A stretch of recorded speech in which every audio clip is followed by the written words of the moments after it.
my name's Janda, and today I'm going to be showing you how I DIY'd 3 thrifted vases to get that aged, rustic, worn look that we're all obsessed with. This is also my first YouTube video, so let's make it a good one.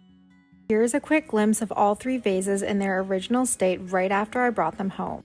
First up is this beautiful vase that I found at my local thrift store for $10.99.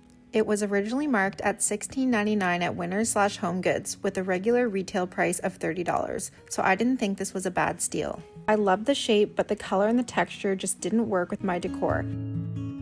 I started with some drywall compound that we already had on hand and that also was permanently lent to me by my fiance for the purposes of this DIY. I will link it below, but you can also grab it at any hardware store.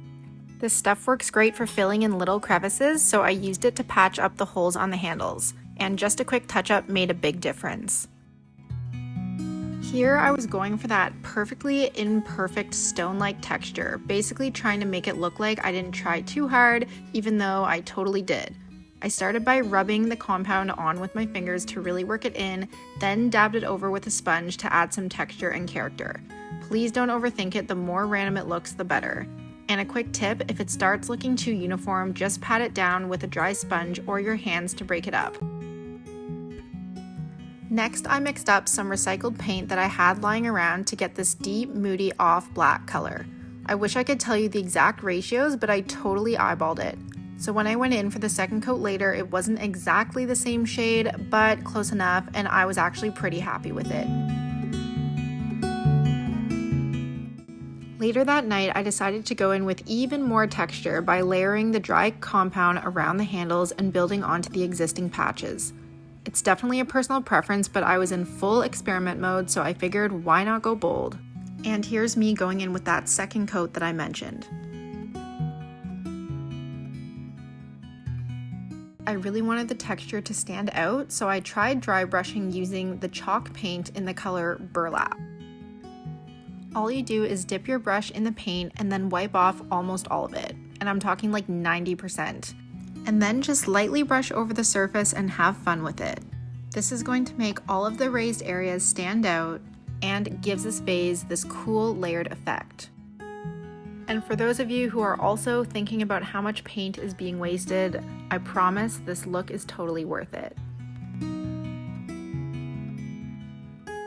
Next, I completely coated this vase in flour because I wanted that soft, chalky finish. I also loved how it settled into all the lower parts of the texture.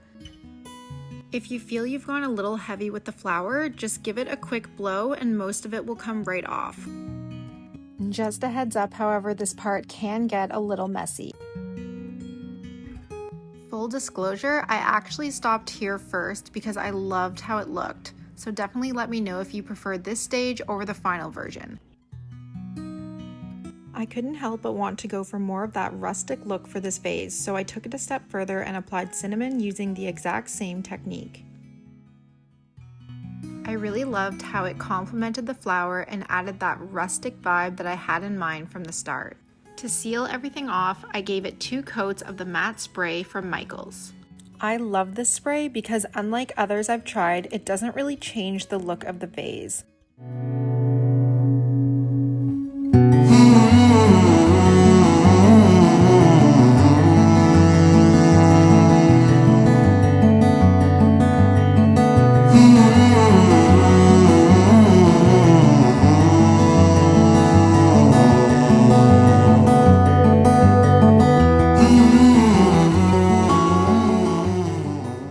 I thought the second vase was a great steal for under $5 and I loved the size.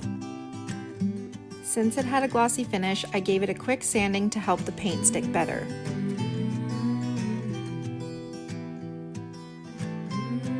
Glossy finishes can be a little stubborn, so I went in with 1 coat of primer to be on the safe side.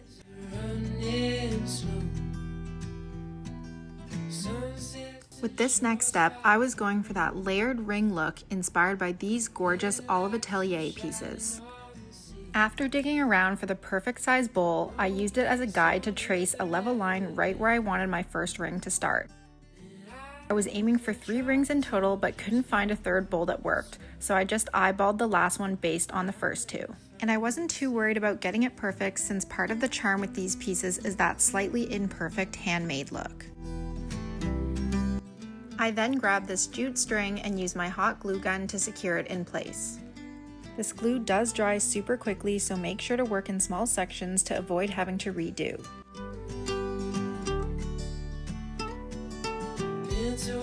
Once I was sure the rope was nice and secure, I lathered on the same dry compound I used for the first vase.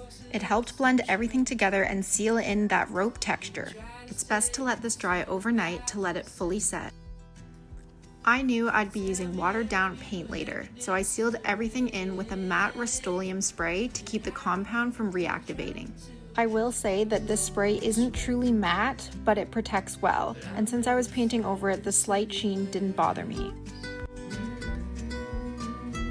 For my main color, I mixed some black and white paint that I had on hand to get this soft gray.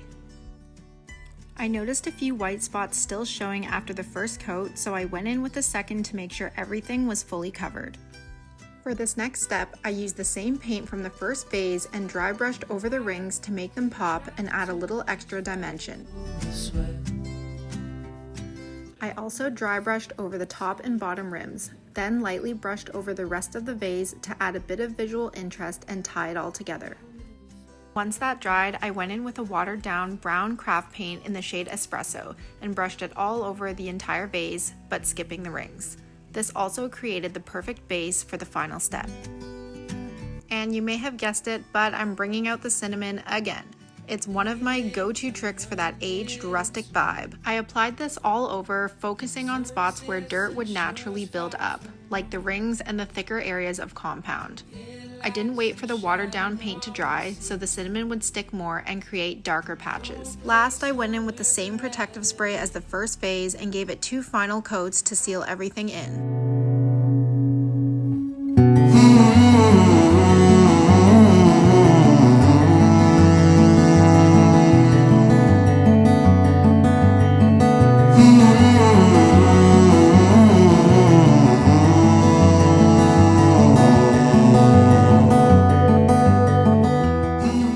Last vase had me so excited in the thrift store that I rushed to grab it and totally forgot to film. You know, like when you're across the store and you can see something from a distance and it's just calling to you? That happened to me. And I can't remember the exact price, but I'm pretty sure it was around $12. I fell in love with the detailing around the rim and it was the exact size I was looking for. This time I'm using the Burlap chalk paint as my main color. It goes on very smoothly, so you only need 1 coat here. I love using beige tones like this because I think they just add a natural, timeless feel that works with almost any style of decor. I've been seeing that dirt trick everywhere lately, so of course I had to give it a try. The dirt I had on hand was way too wet for that dry, dusty look I was going for, so I popped it in the oven for about 20 minutes to dry it out completely. Quick side note, stubborn me did briefly try the cinnamon trick, but it wasn't the look I wanted, so I ditched it and painted over the top later that night. This was a bit of a happy accident, but I started applying the dirt while there were still some visible spots of wet paint. And for once, my impatience actually paid off because it ended up being a big reason why I love the final look so much. As you can see, the dirt is clinging to the wet spots and creating those natural darker areas. Definitely not a look I could have pulled off with a paintbrush just yet. I then made a dirt wash to coat the entire vase and give it some natural texture. I was aiming for that weathered, time-worn look and really just wanted it to feel earthy. I also wanted to mimic the look of old mud or water stains dripping down the surface. So I pressed my wet brush onto random spots and let the mess do its thing. And you guys, watching the drips form and do all the work for me was weirdly satisfying. I loved this look so much that I had to go back in with more once the first coat dried. The way those watermarks build up in layers gives it such an aged, old soul kind of feel.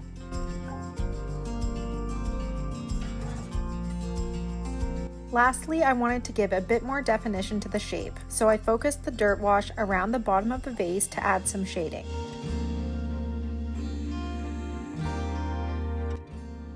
After applying 2 coats of the Rust-Oleum sealer spray, I wiped it down with a dry cloth. I wondered if I'd ruin the look since I hadn't tested this spray with dirt, but luckily it did its job and nothing came off. I also love how the slight sheen highlights the dirt.